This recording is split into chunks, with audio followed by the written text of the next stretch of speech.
오늘 하나님께서 주시는 말씀은 디모데후서 3장 16절, 17절 두 구절이 되겠습니다. 말씀의 실제 신앙의 양심이 살아있는가라는 주제로 나눠보겠습니다. 우리 다 함께 읽죠. 두 구절인데 시작. 모든 성경은 하나님의 감동으로 된 것으로 교훈과 책망과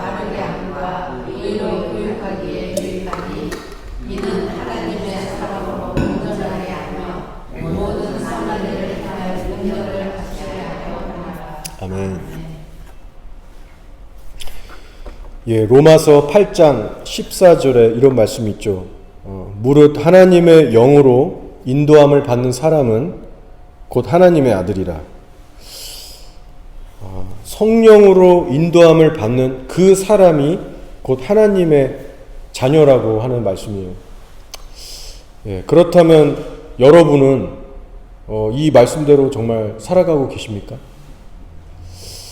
실제 삶 속에서 성령 하나님의 음성을 들으시면서 그분의 인도하심을 받고 계신지요? 제가 요즘 혼자 있다 보니까 마음이 좀 허전해서 그런지 아무튼 커피를 좀 더 많이 마시게 됐습니다. 하루에 한 잔씩 막 마시게 되고 예전보다 절제가 확 풀어졌어요. 사실 커피 마시는 게 죄는 아니죠. 그 자체가 얼마든지 우리가 마실 수 있습니다. 근데 저의 경우에는 커피에 자꾸만 마음이 뺏기고 거기 자꾸 손이 가고 그거 없으면 허전함을 느끼니까 제 심령이 이제 성령 안에서 찔리기 시작하고 부담이 들기 시작하는 거죠. 절제가 좀 힘들었습니다. 왜냐하면 커피가 너무 맛있는 거예요. 그 바리스타가 특히 이른 아침에 카페를 탁 처음 오픈했을 때 신선한 원두를 볶아서 쫙 내리면 정말 맛있죠. 향기도 좋고. 어느 순간 제가 정신 차려 보니까 매일 한 잔씩 마시고 있더라고요. 성령 안에서 이 양심의 가책이 오면서 부담이 증가되면서 내가 이러면 안 되는데, 절제해야 되는데, 이것이 다시 습관으로 굳어지면 안 되는데 씨름이 시작됐어요. 감사하게도 지금은 다시 절제 모드로 들어가서 잘 하고 있습니다. 제가 늘 경험하게 되는 영적 세계는요, 육적인 것을 포기하면 반드시 그에 대한 영적인 부요함을 얻게 되더라고요. 커피에 대한 것도 이것도 탐심이라고 할 수 있는데요. 제가 이 커피, 이 사소한 일처럼 보이지만 이거를 제가 절제하고 내려놓으니까 그 순간 그만큼 제 심령도 성령 안에서 자유해지기 시작하면서 성령님과의 여러 면에서의 관계가 급속도로 다시 회복되고 친밀해지는 것을 경험하고 있어요. 예. 커피 하나 끊는 그 유익만 있는 것이 아니라 따지고 보면 삶의 전반에 있어서 선한 영향력을 미치는 거예요. 그래서 마치 이것이 서로 연결고리로 삶의 다른 영역들과 연결되어 있는 것처럼 작은 것 하나를 순종하기 시작하면 나의 중심이 다시 한번 하나님 앞에 점검되고 돌아오게 되고요. 여러 삶의 어떤 선택들과 행동들에 있어서도 그 선한 열매들을 맺게 됩니다. 그래서 제가 요즘에도 다시 깨닫게 되는 것은 그래, 순종은 또 하나의 순종을 낫게 하는 영적인 힘이 있구나. 예, 그것을 알게 됩니다. 여러분 아가서에 보시면 포도원을 망치는 작은 여우를 잡으라라는 말씀이 있죠. 예, 그것이 무엇이냐면 우리가 작은 죄를 등한시 여기고 내버려 둘 때 우리의 삶 전체가 어느샌가 병들고 약해질 수 있습니다. 그래서 작은 여우를 잡으라는 거예요. 정말 중요한 것은 결국 우리들의 신앙의 자세겠죠. 내가 정말로 성령님의 구체적이고 세밀한 인도하심을 정말 하루하루 갈망하면서 살고 싶다면 일상에서의 그 작은 죄들을 알려주실 때 우리가 그때그때 버릴 수 있는 그 마음 자세가 가장 중요한 겁니다. 오늘 설교 제목이 신앙의 양심이 살아있는가인데요. 저의 커피의 예를 잠깐 들면서 성령님이 실제로 이 먹는 것, 마시는 것 하나에도 어떤 양심의 부담을 주셨는가, 어떻게 반응해야 하는가, 그것을 나눴는데 이 시간 여러분도 한번 여러분의 일상을 한번 돌아보시면서 들으시면 좋겠습니다. 과연 여러분 안에 거하시는 성령께서는 여러분의 삶 속에서 실제 어떠한 간섭 혹은 찔림이나 부담들을 주고 계시는지, 여러분은 어떻게 반응하고 살고 계시는지. 최근에 일어난 일인데요. 제가 청소를 하지 않습니까? 그런데 어떤 날은 가끔씩 있는 날이지만 이게 교실들이 깨끗할 때가 있어요. 그러니까 학생들이 뭐 수업이 없다거나 아니면 뭐 이벤트 때문에 이렇게 깨끗한 경우가 있죠. 그러면 굳이 청소 안 하고 넘어가는 날도 있습니다. 근데 최근에 어느 날 이제 교실 문을 딱 열었는데 깨끗한 거예요. 뭐 쓰레기통도 전혀 사용되지 않고 바닥도 깨끗하고. 그래서 제 생각하기를 여기는 무슨 일이 있어서 이제 사용을 안 하는구나. 이제 안 해도 되겠다. 그렇게 이제 문을 닫고 다른 곳으로 이제 가려고 하는 찰나에 갑자기 성령님께서 제 안에 어떤 큰 부담을 주시는 거예요. 근데 사실 처음에는 이게 성령님이 주시는 부담인지를 잘 몰랐습니다. 긴가민가 했어요. 어떤 경고성이 담긴 뭐 책망 같기도 하고 어떤 이런 부담 같기도 하고 뭔가 이렇게 불편한 마음이 확 왔었어요. 그래서 일단 기도로 물으면서 거기는 일단 놔두고 다른 곳에 가서 일을 하기 시작했습니다. 그리고는 일을 다 마쳤어요. 근데 계속 기도를 하면서 이제 했는데 왠지 그 부담을 느꼈던 교실, 거길로 안 가면 왠지 후회할 것 같고 왠지 성령님이 주시는 것 같아서 굳이 이제 다시 찾아가게 됐습니다. 그런데요, 그 교실 구조가 어떻게 되어 있냐면 문을 열고 오른쪽 복도로 쭉 가면 옆방이 하나 더 나옵니다. 근데 거길 가보니까 거기에는 이제 치워야 할 것들이 조금 있었던 거예요. 그래서 저는 이제 이제 그 문을 열자마자 보이는 그 광경만 보고 이제 그렇게 생각한 거죠. 여기는 다 깨끗할 것이다. 제가 그 옆방의 그 상태를 발견하는 순간, 주님이 주신 부담이 맞았구나. 그 경고와 같은 부담, 그 순간 나에게 알려주시는 것이 성령님 맞구나. 순간 얼마나 하나님께 감사가 되든지 정말 은혜가 되더라고요. 기분이 정말 좋아졌고, 제가 다시 한번 주님께 위로와 은혜를 얻었던 것은 내 안에 정말 성령님이 살아계셔서 이렇게까지 일상에서 알려주시는 분이시구나. 그 은혜가 한 2, 3일 갔었습니다. 근데 사실 그 교실 상태를 제가 가만히 보니까요, 사실은 청소 안 하고 그냥 넘어갔어도 절대로 뭐 학교 측에서 컴플레인 할 정도가 아닌, 얼마 사실 없었습니다. 근데 성령님께서는 저의 마음에 부담을 주셔서 그래도 청소해라, 그 올바른 길로 인도해 주셨던 거죠. 여러분, 이렇게 우리가 모시고 있는 성령님은요, 우리의 일투족을 다 지켜보고 계십니다. 그리고 항상 어디에서도 우리에게 말씀하는 분이세요. 어떤 상황에서는 내가 꼭 내게 필요한 그 레마의 말씀을 깨닫게 하셔서 그 말씀 하나 붙들고 순종하는 그것을 이끄실 때도 있고, 때로는 책망도 하시고 찔림도 주시고 어떻게든 우리에게 알게 하셔서 올바른 길로 인도하시는 분이 우리 안에 계신 성령님이세요. 자, 그런데 여기서 우리가 중요한 것이 있다면요, 우리가 성령님의 이런 실제적이고 구체적인 인도하심을 받고 살기 위해서는 먼저 성경 말씀에 집중할 필요가 있다는 겁니다. 자, 말씀에 대한 깊고 충분한 묵상이 없이 어떤 영적인 느낌이라든가 어떤 환상이라든가 어떤 그런 음성에 집착하면 위험해질 수 있습니다. 자, 그래서 가장 중요한 일은 말씀 묵상을 통해서 인격적인 하나님을 만나고 알아가는 일이에요. 이 훈련이 계속해서 자라날 때 우리 실제 삶 속에 있어서도 성령님의 주시는 어떤 그런 음성이나 부담, 어떤 그런 것들을 우리가 민감하게 분별하고 반응할 수 있게 됩니다. 자, 오늘의 말씀 디모데후서 3장 16절 17절을 보겠습니다.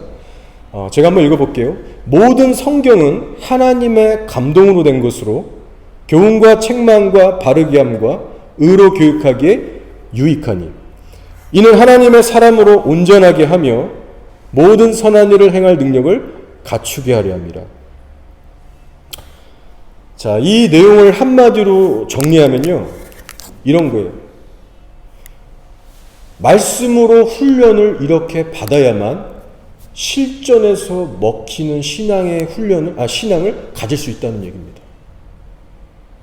자, 성경식으로 표현하면 성경 말씀을 이렇게 훈련을 받으면 17절의 말씀처럼 되는 거예요. 하나님의 사람으로 온전하게 될 수 있고 모든 선한 일을 행할 능력을 갖추게 된다는 거예요. 이 무슨 말이냐면 쉽게 얘기해서 현실에도 먹히는, 내가 진짜 실질적으로 이렇게 살아갈 수 있는 그런 성도다운 성도가 되게 된다는 말입니다. 자, 그럼 말씀은 어떤 훈련을 반드시 거쳐야 하는가? 자, 16절을 다시 보세요. 모든 성경은 하나님의 감동으로 된 것이라고 하면서 그게 뭐라고 합니까? 교훈과 책망과 바르게 함과 의로 교육하기에 유익하니. 자, 지금 말씀을 통해서 우리가 거쳐가야 되는 이 단계를요, 4가지의 그 기능으로 얘기하고 있습니다. 4가지가 나와요. 교훈, 책망, 바르게 함, 의로 교육. 자, 이 4가지의 과정을 실제로 날마다 훈련하면서 거쳐가는 성도들만이 실전적인 신앙을 가질 수 있다. 이런 구체적인 얘기가 되겠습니다. 자, 첫 번째는요, 교훈이에요. 교훈. 영어로는 teaching 혹은 닥터린 뭐 이렇게도 이제 번역을 합니다. 자, 한마디로 성경 말씀에 대한 가르침을 받는 것이 첫 단계예요. 이렇게 주일마다 교회 와서 목사님들에게 설교를 듣는 것도 포함되고, 또 평일에 여러분께서 성경 말씀을 개인적으로 묵상하시는 것도 이 가르침, 교훈이 되겠죠. 그래서 온전한 하나님의 사람으로 만들어지기 위한 가장 기본적이고 첫 번째인 순서는 진리의 말씀을 듣는 데서 시작됩니다. 여러분, 반드시 이 첫 단계가 잘 이루어져야만 다음 단계로 잘 나아갈 수가 있습니다. 자, 뒤집어서 얘기하면요, 말씀에 평소에 관심이 없는 사람들, 말씀 보는 거 귀찮아 여기고 멀리하는 사람들 교회 안에 많죠? 말씀을 들어도 형식적으로 듣고 끝나는 사람들, 귀찮아하는 사람, 이런 사람들은요 평생 가도 신앙의 성장을 기대할 수가 없습니다. 여러분, 혹시 그 극진 가라데라고 들어보셨습니까? 그 뭐 키위들은 영어로 하면 뭐 교쿠신 가라데 뭐 이렇게도 얘기하는데, 이 무술의 한 일종이에요. 최영희 혹은 최배달로 알려져 있는 무도가가 창시한 무술입니다. 웬만한 남자분들은 이름 한번 다 들어보셨을 법한 그런 아주 유명한 무도가죠. 그 살아 날뛰는 소, 황소도 맨손으로 딱 잡고 손으로 내리쳐서 뿔을 뽑고 부러뜨리는 그런 괴력의 무도가입니다. 뭐 그 사람이 나오는 영화도 있고 전 세계적으로 유명한 그런 분이죠. 지금 이제 안 계십니다, 이 땅에. 근데 이 최배달 선생님이 이런 어록을 남기셨어요. 저는 이 말을 들으면서 우리 신앙생활에 정말 필요한 그런 동일한 원리가 적용되는 말이구나. 한번 잘 들어보세요. 실전이 없으면 증명이 없고, 증명이 없으면 신용이 없고, 신용이 없으면 존경이 없다. 이런 말을 남기셨어요. 자, 무슨 말이냐면, 무술을 아무리 백날 수련해도 똥폼 뭐 없는 폼 있는 폼 다 잡고 열심히 해도 실전에서 싸울 때 이길 수 없으면 아무짝에 쓸모없다는 거예요. 이분이 이것을 깨닫고 스스로 산속에 들어가셔서 2년인가 3년인가 수년간 봄, 여름, 가을, 겨울 그 시즌을 다 몸으로 맞아내면서 정말 피가 나도록 뼈가 부서지도록 수련을 그 연말을 하십니다. 뭐 깨고 부수고 치고 그렇게 외롭게 울면서 그 시련의 시간들을 거쳐가세요. 그리고 고수로 새롭게 태어나서 쓸데없는 그 폼들, 그 거추장스러운 뭐 이런 형식들 다 빼고 실제 싸움에 먹힐 만한 그 현실성 있는 무술을 연마해서 산에서 이제 하차합니다. 그리고는 한 일이 뭐냐면 유명하다는 도장들을 찾아가요. 실제 있었던 일이에요. 그 유명하다는 무술 고수들을 찾아가서 일일이 다 세상 말로 맞짱을 뜹니다. 그리고 전부 다 이기고 무릎을 다 꿇려요. 자, 그래서 극진가라데의 실전성에 있어서 결국 모든 전 세계에서 그 강력함의 인정과 신뢰를 받게 됩니다. 저도 영화로 이것을 이제 만든 것을 봤는데 이 남자로서 얼마나 멋있고 이 아드레날린이 분비되는지. 예. 자, 오늘날까지도 이분의 그 영향력이 전 세계에 미쳐서 세계 각국 나라마다 이 극진가라데라고 하는 이 도장들이 생기고요. 이 최배달이라고 하는 그의 스피릿, 이 영혼이 그의 가르침이 이어지고 있습니다. 여러분, 저는 우리 신앙도 마찬가지라고 생각해요. 우리가 아무리 말씀을 많이 듣고 배워도 현실에서 써먹을 수가 없다. 여러분, 이것은 아무것도 아닌 겁니다. 현실에서 순종의 열매가 안 나오고 그리스도의 인격을 전혀 담고 있지 못하다. 여러분, 아무짝에도 쓸모가 없는 생명 없는 종교인인 겁니다. 최배달의 어록처럼 실전이 없으면 증명이 없고 증명이 없으면 신용이 없다 했는데 꼭 우리 성경 야고보서의 말씀과 같죠. 야고보서 2장 17절 18절에 이와 같이 행함이 없는 믿음은 그 자체가 죽은 것이요. 어떤 사람은 말하기를 너는 믿음이 있고 나는 행함이 있으니 행함이 없는 내 믿음을 내게 보이라. 나는 행함으로 내 믿음을 내게 보이리라 하리라 했어요. 따라서 저와 여러분에게 요구되는 자세가 있습니다. 그것이 무엇이냐? 말씀 하나를 봐도 내가 이것을 진짜 기억하고 현실에서 순종하고 말겠다. 여러분, 이런 필사각오로 보길 원하는 겁니다. 특별히 여기 계신 여러분 대부분은요, 다들 오랜 세월 동안 신앙생활을 하신 분들이에요. 이미 성경 말씀이 무슨 내용인지 지겹게 듣고 아시는 분들입니다.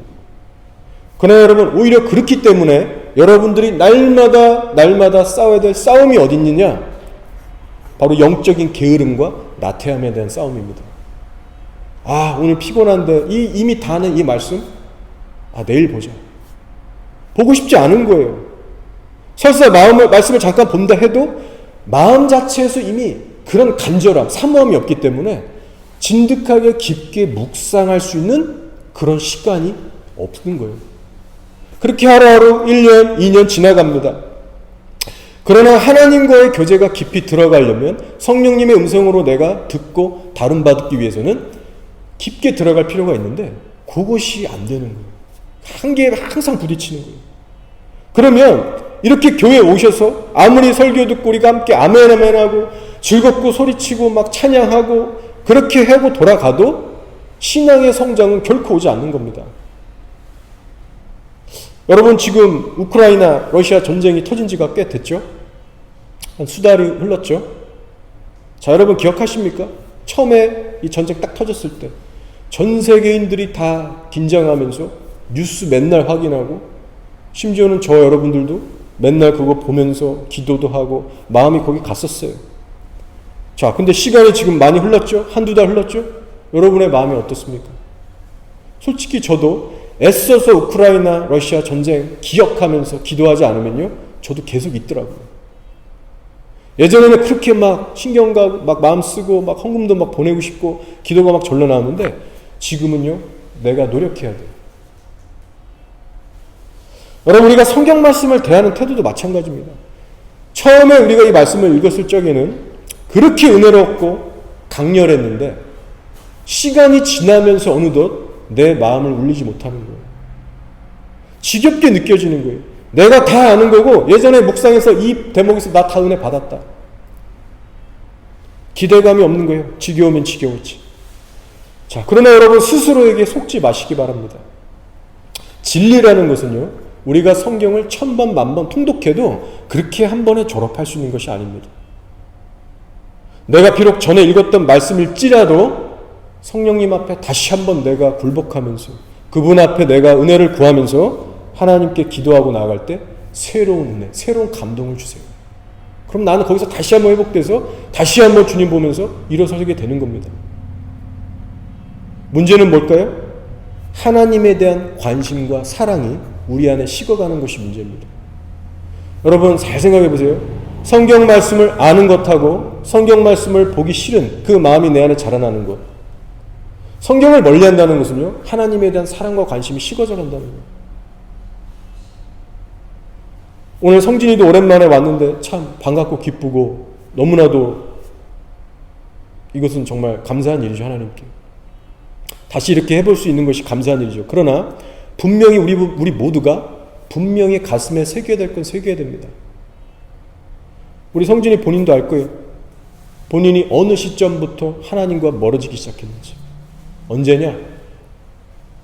더 이상 성경 보고 싶지 않고, 더 이상 목사님이 전화하고 문자할 때 귀찮아서 거절하게 되고, 한마디로 이 하나님의 말씀으로부터 멀어지기 시작할 때, 그때 세상이 들어오는 거예요.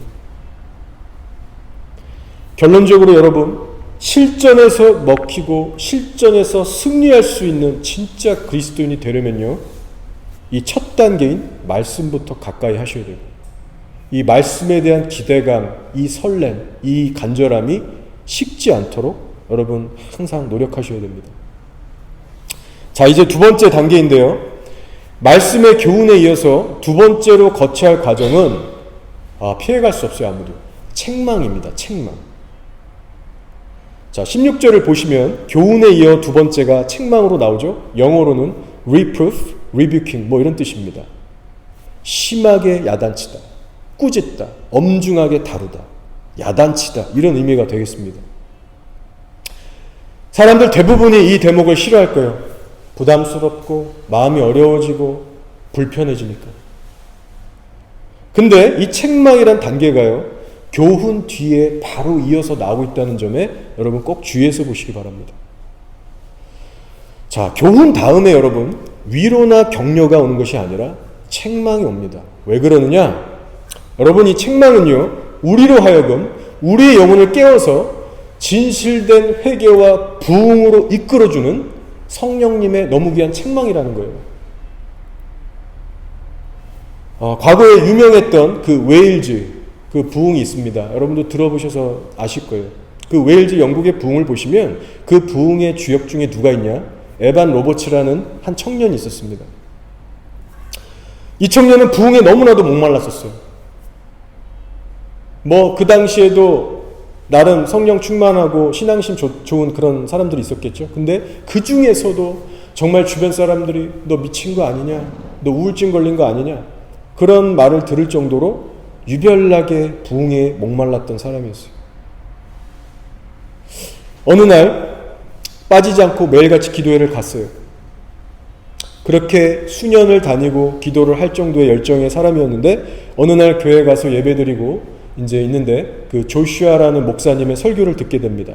그리고 온 성도가 이제 설교가 끝나고 온 성도들과 함께 마침 기도를 하는데 목사님께서 이렇게 기도하셨대요. 성령님, 우리를 굴복시키소서. 영어라면요, Lord, bend us. 이 bend라는 말이 이렇게 하는 겁니다. 우리를 굴복시키소서. 이 기도를 회중 앞에서 간절히 대표로 드리는데 그 순간 성령님께서 이 이반 로버츠에게 강력하게 말씀하셨대요. 이 기도가 너에게 지금 바로 필요한 그 기도다. 하나님께서 강력하게 말씀하시더래요. 그때부터 이 에반 로버츠는요, 성령님 나를 굴복시키소서. 이 기도를 날마다 전심으로 부르짖고 구하기 시작합니다. 여러분, 남들이 볼 때는 이미 거룩할 대로 거룩한 청년이었고 뭐 흠이 안 보이는 청년이었고 나름 부흥을 위해서 그렇게 헌신하는 청년이었는데 성령님이 보시기에는 너부터 나에게 굴복해라. 그런 사랑의 책망의 음성을 주신 겁니다. 그 후부터 에반 로버츠는 끈질기고 간절하게 기도했대요. 그리고 어느 날 하나님께서 응답을 하셨는데 그가 여태까지 경험하지 못했던 성령의 그 뜨거운 불길이 에반 로버츠의 심령에 떨어지게 된 거예요. 그러면서 전에 없던 복음에 대한 열정이 회복돼서 막 사람들만 보면 막 예수 그리스도를 막 전하고 싶어서 견딜 수가 없게 되고 이제 곧 지옥 갈 저 영혼들 보면 눈물이 하염없이 흘리고 그때부터 하나님은 그를 사용하셔서 설교와 기도의 인도 여러 가지를 통해서 주변 사람들을 변화시키시고 지역, 나중에는 다른 나라까지도 그 소문이 퍼지고 부흥이 번져가게 하셨습니다. 여러분, 지금 핵심이 뭐냐면요, 나를 굴복시키소서. 나는 이 기도가 너무 중요하다는 거예요. 한 사람이 자신의 삶을 온전히 성령님께 굴복시키고 내어드려 갈 때, 그래야만 그 본인도 하나님 앞에 온전한 성도가 될 수 있는 것이고, 부흥도 하나님께서 허락하십니다. 자, 이런 각도에서 오늘의 디모데후서 3장 말씀을 한번 보세요. 우리가 항상 말씀의 교훈을 들은 뒤에는 어떤 단순한 위로나 격려만 얻고 끝날 것이 아니라 반드시 성령님의 책망을 들을 수 있어야 하고, 그 책망을 들을 때에 온전히 순복할 수 있는 그런 헌신적인 삶이 반드시 뒤따라야만 합니다. 여러분, 웨일즈 부흥뿐만 아니라 지난 과거 교회사를 다 연구해 보세요. 평양 대부흥도 그렇고 미국의 영적 대각성 운동도 그렇고 유명했던 부흥들마다 전부 공통점이 있습니다. 사람들이 하나님의 거룩한 의의 말씀을 들었을 때에 동시에 성령님의 거룩한 책망이 그 교회를 강타했어요. 사람들의 마음이 깊게 찔려서 회의가 터지면서 사람들이 어떤 반응을 보이냐면, 어떤 사람은 막 비명을 지르면서 견딜 수가 없이 죄가 깨달아져서 하나님 앞에 울고불고 인사불성이 될 정도로 뒹굴었고요. 어떤 사람은 지옥이 눈앞에 있는 것처럼 느껴져서 몸에 경련이 오면서 떨고요. 다들 울고불고 이 죄를 고백하지 않으면 견딜 수 없는 지경에 이르렀다는 거예요. 단순한 어떤 성령의 치유나 위로, 기쁨, 은혜 받았다 이런 수준이 아니었던 겁니다. 그래서 결과적으로 하나님의 책망을 듣고 회개했던 사람들이 이제 술집을 경영했지만 이제 술집 문을 닫기 시작하고, 도둑질했던 사람들이 청중 앞에서 고백하고 회중 앞에서 고백하고 훔친 물건을 다시 갖다 주고, 인생들이 완전히 바뀌게 되는 역사가 나타났어요. 바로 오늘 16절에 나온 이 말씀의 순서대로 일들이 진행이 된 겁니다. 의의 교훈, 의의 말씀을 들을 때에 그 듣는 자들의 심령 속에 성령님의 책망이 임했고, 사람들은 진실로 회개해서 행실을 고쳐나가기 시작했어요. 사랑하는 여러분, 우리들은 어떻습니까? 여러분도 날마다 요즘 큐티하고 계실 텐데, 성령님으로부터는 그 어떤 책망 없이, 그 깊은 책망 없이 혹시 성경 지식만을 쌓고 계시지 않습니까? 여러분, 우리가 늘 성경을 본다 하지만, 알고 있다고 하지만 주님의 책망이 없기 때문에 내 안에 무너지고 깨져야 할 것들이 여전히 그대로 남아있다면 우리는 실제로 성령님과 그 진짜 관계를 맺고 있는 사람들이 아닐 수 있습니다. 아닐 거예요. 이런 차원에서 볼 때 오늘날 이 땅의 교회 안에 스며든 수많은 그 인본주의적인 진들이 또한 깨져야 됩니다. 여러분, 언제부터인가 이 땅의 교회들이 사람들의 눈치를 보기 시작했어요. 사람들에게 더 이상 부담 주지 않기 위해서 이런저런 진리의 기준들을 많이들 낮췄습니다. 서로 부딪히기 싫고 갈등이 싫어서 고만고만 하는 거예요. 실제로 이런 얘기들을 제가 사역자를 통해 듣습니다. 사람들이 듣기 싫어하는 죄의 문제, 또 사람들, 성도라고 하는 자들의 낮은 도덕률, 미지근하고 적당히 하는 헌신, 형식적인 신앙생활, 편리주의, 인본주의적으로 기울어지는 사역들, 이런 것들에 대해서 강대상에서 적나라하게 다루질 않는 거예요. 그러니까 교인들도 어떻게 됩니까? 불쌍한 거죠. 한 번도 교회에서 제대로 하나님의 기준으로 깨져 본 적이 없는 거예요. 부담과 불편함을 느끼고 화를 내든 엎어져서 회개하든 이런 반응을 얻을 기회조차 없던 겁니다. 여러분, 지난 교회 역사상 부흥에 대해 좀만 공부해 보셔도 다 알 수 있어요. 그런 식으로 해서 이루어진 하늘의 참된 부흥은 한 건도 없습니다.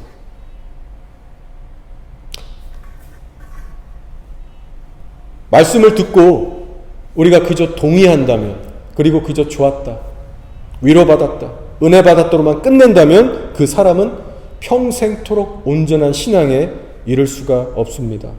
이것은 성경적으로도 확인이 되고요, 제가 경험적으로 봐도 그렇습니다. 자, 말씀으로 돌아갈게요. 자, 교훈 다음에 오는 책망은요, 이제 세 번째 단계와 연결이 되고 있는데, 세 번째가 뭐냐면 바르게 함입니다. 바르게 함. 자, 바르게 하다라는 단어가 영어로는 correction이에요. correction. 예, 이해가 더 쉽죠? 영어가 더 쉬운 것 같아요. 수정하다, 교정하다, 정정하다, 고치다 이런 뜻이 되겠습니다. 자, 그래서 책망의 단계를 제대로 소화해서 겸손히 순종하기 시작하면 그 사람에게는 하나님의 뜻대로 살아가는 그 삶이 수정되고 고쳐지기 시작합니다. 즉 이것이 회개에 합당한 열매예요. 이것이 좀 더 구체적인 단계로 책망 이후에 지금 설명되고 있는 겁니다. 자, 그리고 이어서 네 번째 단계로 돌입하게 됩니다. 네 번째는 뭐예요? 의로 교육하는 단계입니다.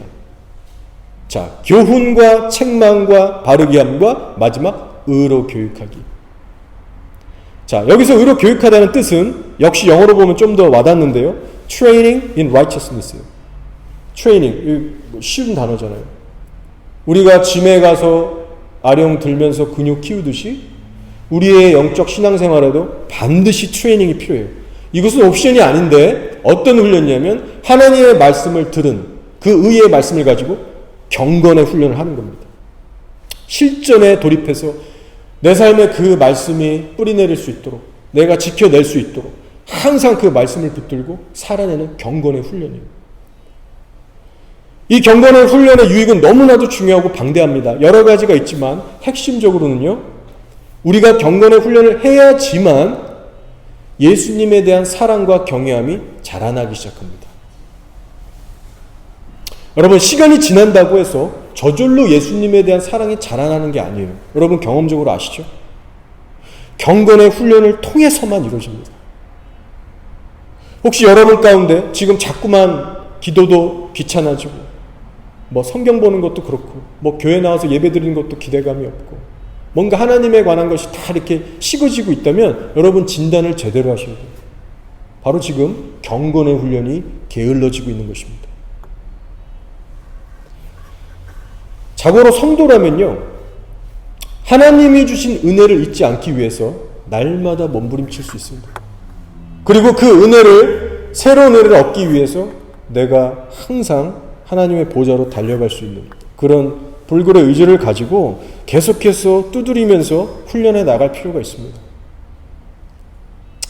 자, 또 다른 경건의 훈련의 유익이 뭐가 있냐면요, 우리로 하여금 죄를 진정 미워하게 하고 하나님의 의를 사랑하는 마음을 키워줍니다. 자, 여러분, 우리의 성화가, 우리의 그 거룩한 그 성화의 단계가 정말 제대로 이루어지고 있다면 여러분의 삶에 이 증거가 나타날 거예요. 1년 전, 5년 전, 10년 전에 내가 그토록 애착이 가고 끊지 못했던 죄들이 진정으로 조금씩 미워지는 마음, 그리고 하나님이 더 사랑하는 마음, 사랑해지는 마음. 여러분, 이 변화가 실질적으로 있으셔야 돼요. 우리가 잘 알죠? 우리가 예수님을 믿게 됐다고 하루아침에 죄들이 갑자기 미워집니까? 절대 그렇지 않습니다. 근데 우리 교회에서는 뭐 믿기만 하면 천국 간다, 뭐 이런 거 강조하면서 이렇게 쭉 온 경우가 많았는데, 여러분 믿기만 해서 안 되고요, 고백만 해서 절대 안 되고요, 경건의 훈련 하셔야 돼요. 저도 뒤돌아보면 제가 지금은 정말 근처에도 가기 싫은 그런 끔찍한 죄들을 저질렀었는데 처음부터 그 죄들이 제가 미워졌던 게 아니에요. 정말 치열하고 끈질기고 반복되는 싸움들이, 또 넘어짐들이 많은 기간, 세월 동안 있었습니다. 죽도록 싸웠고 거부했고 기도했고 대가를 지불했어요. 근데 지금 와서 보니까 사실은 죽을 때까지 우리들이 그렇게 살아야 되는 겁니다. 방심할 수가 없는 거예요. 오늘날 교회 안의 성도들의 숫자는 이렇게 많지만 과연 죄를 진정 미워하면서 신앙생활하는 성도들은 몇이나 될까? 한번 생각해 볼 때 저는 감히 말하기를 그 숫자가 많은 것 같진 않아요. 그러나 여러분, 우리는 반드시 그 죄를 미워하는 데까지 꼭 성장하기를 원합니다. 자, 왜 그래야만 할까요? 여러분 생각해 보세요. 우리들이 예수님을 믿잖아요. 또 나름 사랑하잖아요. 근데 우리가 그분만을 쫓아가고 싶은데 어쩔 수 없이 우리 안에 막 세상의 죄를 막 사랑하는 마음이 생기고 그거 따라가고 싶고 그게 막 쉽게 포기 안 되는 이런 마음이 들 때마다 우리 얼마나 솔직히 괴롭고 어렵습니까? 당연히 해야 되는 거예요. 따라서 우리 삶에서 끊임없이 나오는 그 죄들, 하나 뽑으면 하나 나오고 그 뒤에 또 나오는 이 죄들이 나타날 때마다 그 죄들이 하나둘씩 미워지기까지, 부단하게 경건의 훈련을 해야 합니다. 그래서 단순히 우리가 지식적으로 양심적으로 죄를 죄로 인정하는 차원을 벗어나야 돼요. 혹시 여러분 가운데 어떤 특정한 죄에 대해서만큼은 계속해서 넘어지고 계속해서 마음이 뺏기고 그래서 그것 때문에 자꾸 하나님으로부터 멀어지는 그런 죄들이 있다면 여러분 그 영역에 있어서 정말 생명을 걸고 지속적인 경건의 훈련을 꼭 해나가시기를 바랍니다. 자, 이 외에도 경건의 훈련에 대한 유익이 너무 많지만 다 이야기할 수는 없고요. 이제 말씀을 정리하며 마치도록 하겠습니다. 여러분 오늘 설교 제목이 살아있는 신앙의 양심이 있는가요? 그러면 나에게 정말 이 신앙의 양심이라는 것이 생생하게 살아있나 죽어있나 어떻게 알 수 있을까요? 간단합니다. 바로 성경 말씀이라는 기준 앞에 서서 여러분의 마음과 삶이 실제로 어떻게 반응하고 있는가 그것을 살펴보시면 됩니다. 여러분의 생각과 마음과 삶이 여러분이 매사에 내리는 그 수많은 결정들과 선택들 속에서 정직하게 살펴보세요. 우리는 결국 하나님의 심판대에 다 서게 될 것인데 결국 말씀 앞에 어떻게 반응하고 살았는가 그것을 하나님께서 물으실 것입니다. 자, 예수님께서 말씀하셨어요. 오늘도 여러분 기억하고 돌아가세요. 좁은 문을 통과해서 좁은 길로 가기를 힘쓰라고 하셨어요. 그 끝에만 천국이 있다라고 하셨어요. 마지막 때는 노아의 때와 같은데 여러분 노아의 방주에 탄 사람이 8명밖에 안 됐습니다. 구원받는 거 쉽지 않아요, 여러분. 지금 우리에게 휴거가 있냐 없냐 앞으로 올 대환란을 걱정할 시기가 아니고 사실은 매주 매년 여러분의 신앙을 병들게 하고 미지근하게 하는 여러분 영적인 안일함에 대해서 정말 생명 걸고 싸우시기 바랍니다. 제가 주중에 듣는 철로역정을 카톡방에 제 1화를 나눴는데 들어보신 사람이 있는지 모르겠습니다. 원하시는 분은 유튜브에 가시면 얼마든지 그 후의 시리즈들을 들으실 수 있으세요. 여러분 철로역정의 주인공 그 크리스찬이라는 인물이 걸어갔던 그 여정을 가만히 이렇게 생각해 보시기 바랍니다. 여러분 감히 그 여정이 쉬었다고 얘기할 수 있는 사람이 있을까요? 그저 믿기만 하면 다 돼. 바른 교회 가고 바르게 고백하면 돼. 적당히 봉사하면 돼. 그럼 하나님이 다 알아서 천국을 인도해 줄 거야. 여러분 철로역정을 끝까지 처음부터 자세히 본 사람은 그런 얘기를 할 수 있을까요? 크리스찬과 함께 같은 길을 걸어가는 듯 했지만 끝내 죄를 가볍게 여겼던 동료들, 죄와 타협했던 사람들은요 천국에 도달하지 못했습니다. 그러나 크리스찬의 여정은 어땠어요? 수많은 시험, 끊임없는 유혹과 고난을 계속해서 마주해야만 했습니다. 편하지가 않았어요. 너무 고생스러웠어요. 그거를 보는 독자들도 때로는 안쓰럽고 걱정과 두려움이 함께 들기도 합니다. 물론 우리는 얘기할 수 있어요. 주님께서 함께 해주셨기 때문에 가능했다. 맞는 말입니다. 그러나 크리스찬 주인공 쪽에서도 몸부림치면서 의를 선택했어야 됐어요. 죄를 져도 다시 회개하고 일어나서 의를 선택하고 훈련을 해내고 포기하지 않고 몸부림치면서 나간 거예요. 그렇게 안 하면 결코 계속해서 전진할 수 없는 좁은 길인 거예요. 사랑하는 교회 여러분, 우리가 걸어갈 길도 이 동일하게 좁은 길이라는 사실을 결코 잊지 마시기 바랍니다. 따라서 영적으로 결코 잠들지 마세요. 게을러지지 마세요. 언제나 항상 어디서나 하나님의 말씀에 귀를 기울이세요. 성경책을 사랑하는 마음을 기르세요. 여러분 이 세상의 수많은 목소리들 중에서 우리의 영혼을 천국으로 인도하는 그 유일한 음성은 하나님의 음성, 성경 말씀뿐입니다. 따라서 매일같이 여러분의 마음을 새롭게 다잡으시고 말씀만을 듣고 따라가세요. 또한 성경을 보는 데서만 여러분 그치지 마시고 실제 삶 속에서 그 귀한 성령님의 음성이 나에게 더 들릴 수 있도록 여러분 간절하게 그것을 기도로 날마다 심으시고 그 음성 따라가셔서 지금 죽어도 하나님 앞에 거룩하다 인정함 받는 그런 온전한 성도로 준비되시는 여러분 모두가 되시기를 주의 이름으로 축복합니다. 아멘. 이 시간 함께 기도할게요.